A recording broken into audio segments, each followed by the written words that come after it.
hakiki adalah ketika seorang masuk surga. Dan kesengsaraan yang hakiki adalah ketika seorang nanti masuk ke neraka. Dan seseorang ketika masuk ke neraka itu akan diawali dengan musibah di dunia. Enggak kok ujuk-ujuk orang masuk neraka, enggak. Ada awalannya. Awalannya ketika di dunia dia mendapatkan musibah. Ketika kita bicara masalah musibah, apa yang ada di benak kita? Musibah.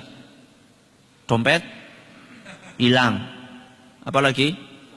Kecelakaan. Apalagi? Banjir. Apalagi?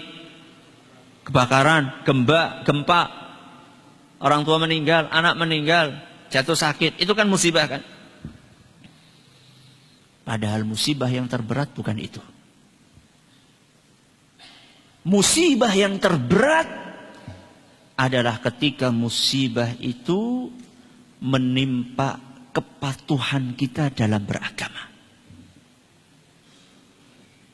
Maksudnya gimana Ustaz? Musibah yang terberat itu adalah ketika kita malas sholat. Itu musibah yang terberat. Pernah nggak dengar orang mengeluh, Jan, hari ini saya musibahnya berat banget. Kenapa? Subuhan telat.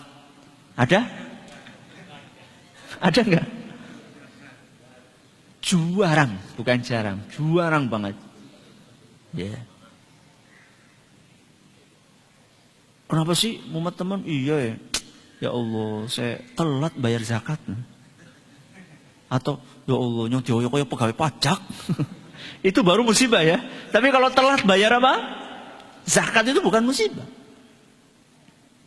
Musibah yang terberat adalah ketika kita malas berbakti kepada orang tua. Itulah musibah yang terberat.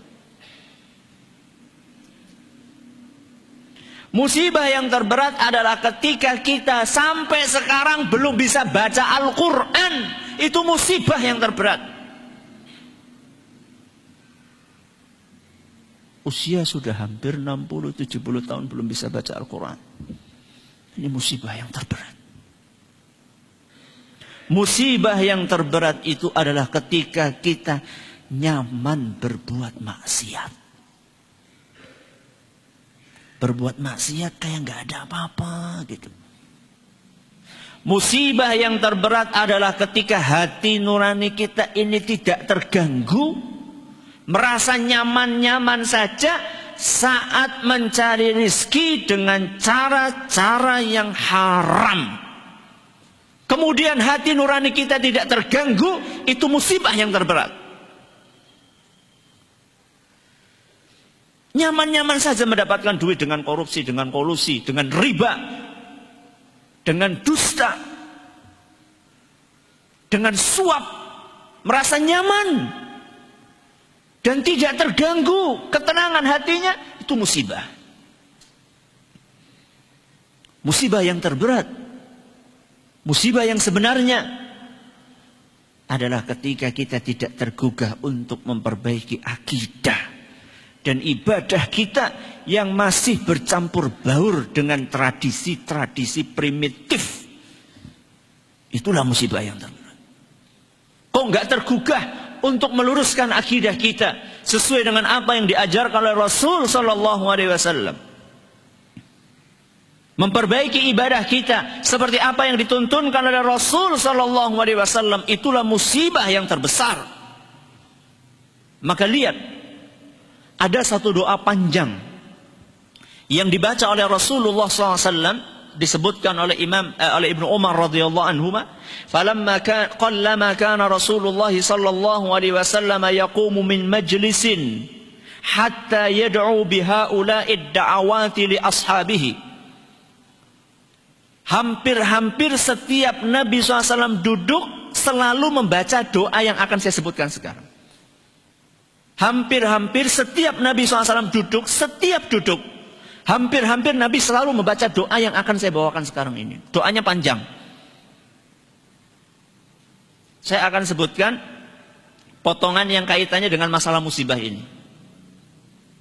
Di tengah-tengah atau di akhir beliau mengatakan, awal doanya, Allahumma qsim lana min khasyatika ma yahulu bainana wa baina ma'asik. Itu awalnya. Di tengah-tengah sebelum akhir, potongan doa yang dibaca oleh Nabi SAW, wala taj'al musibatana fi dinina. Apa? Wala taj'al musibatana fi dinina.